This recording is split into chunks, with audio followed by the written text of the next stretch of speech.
Chapter 12.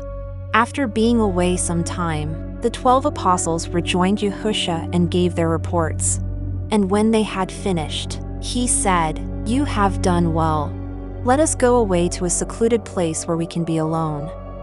Andrew said, "Spare me time to visit my womenfolk, so I can be assured they do not lack food or suffer." Yahushua said, "Yahweh will provide for those who serve him faithfully, but men are not always suitable tools in his hand. Go and do whatever has to be done." The rest set out in a boat, but when they reached their destination, a crowd had already assembled. Yahushua spoke to the people, teaching in parables, and when at length he wearied, dismissed them and went to sit alone on a small hill. Meanwhile, the disciples had put to sea in a boat, and, as darkness fell, tried to row back, but the wind was against them. Yahushua, therefore, waded out to them in the darkness. Then, the wind being in their faces, they quickly crossed the sea to a village where many sick and lunatics were brought to be healed, going to the place where they were staying. It was then the cool of the evening. Some of the disciples started quarreling, but soon quieted down. When they were all in the house, Yahushua asked what the argument had been about. But they were silent before him, not knowing what to say, for they had been disputing among themselves as to who was the greatest among them next to Yahushua. Yahushua then said, "Whoever wants to lead must know how to serve, and the humble-hearted serve best. A great man is not one who has sought greatness, but one whom the need has found great."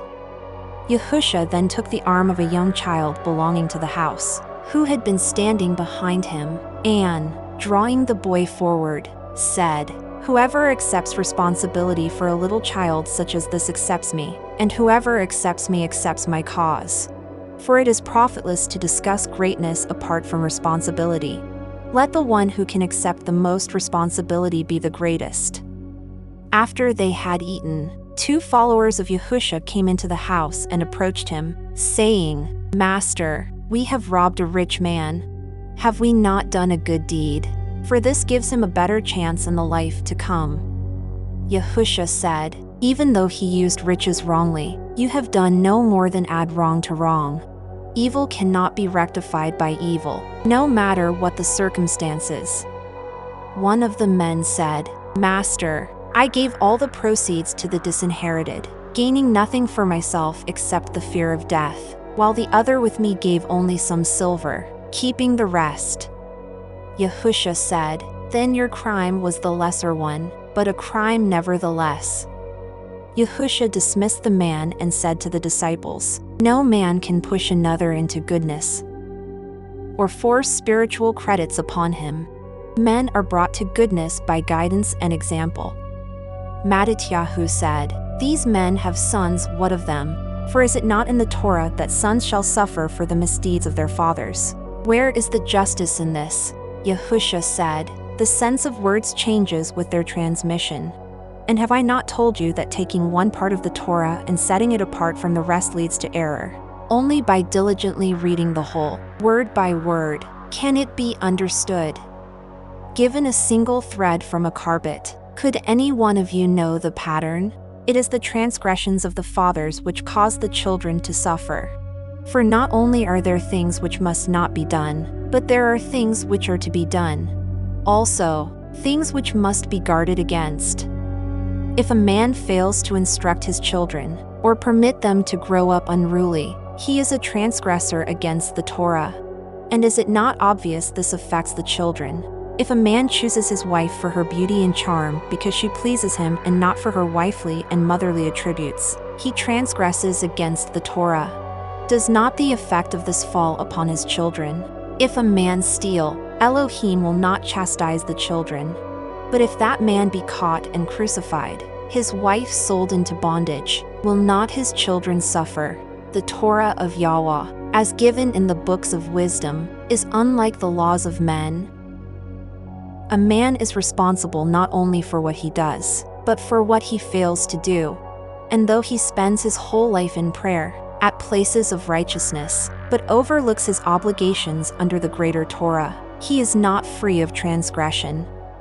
The deeds of men are like pebbles thrown into a pool, sending out ever-widening ripples. And I assure you that all harm done by the ripples shall be accounted against he who caused them, no matter how far distant it occurs.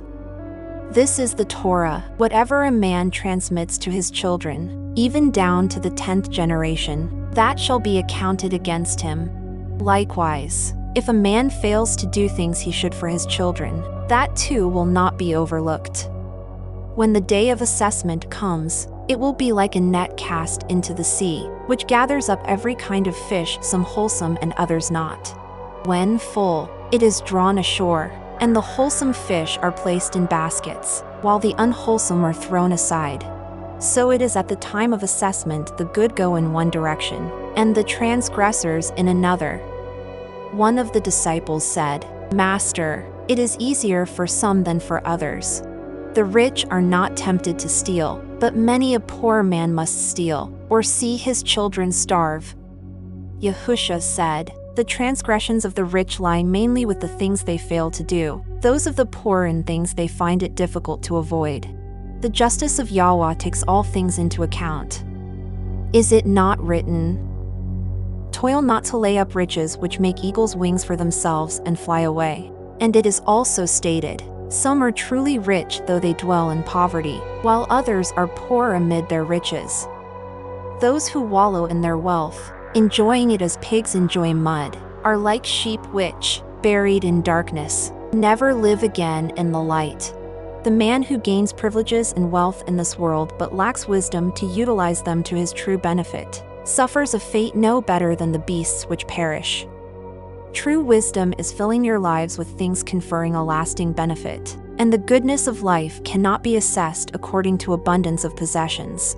There is nothing whatsoever in this world which cannot be used as a stepping stone to a life of glory, and riches are no exception, but few men are wise enough to overcome the test they present. There was once a rich man who was always robed in purple and fine linen, whose days were spent in entertaining and feasting. Outside his gate sat a beggar so hungry he would have been satisfied with the scraps of food thrown aside from the rich man's table. The beggar died at his hour, and his soul found itself in the company of the saintly fathers of his race. The rich man also died and, after his assessment, found himself in the company of those who suffered. Filled with misery, he raised his eyes to the glorious place beyond his reach. And there, bathed in bright light, he recognized the beggar he had spurned, in the company of a great soul. The rich man cried out, "My Father, send a word of comfort, for here I suffer in filth and squalor."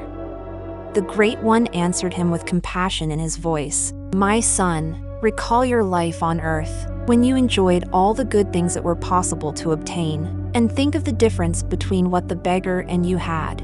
Now he is the one who is comforted and surrounded by beauty and cleanliness, while you live in filth and degradation. But it was you who made the choice of place for your future. Still, this is not all. For while you could have reached out a helping hand to him on earth, here there is an impassable barrier between those of you who are in that place and those in this." Then the man who had once been rich said, "I beg you, send messengers to my family and brothers, so they may be warned of what lies in store for them before it is too late." The great soul replied, "They have the teachings of the Torah which carry sufficient message and warning. Let them take heed of this."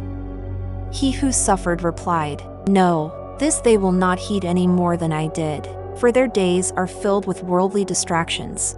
But if someone were to return from the dead, it would bring these things to their attention, and they would definitely take notice." The great soul answered, "Nothing can serve them better than the teachings of the Torah, not even one returning from the dead. In fact, this would serve them ill. For if their goodness stemmed only from proofs such as this, it would be devoid of merit, and therefore worthless at the assessment."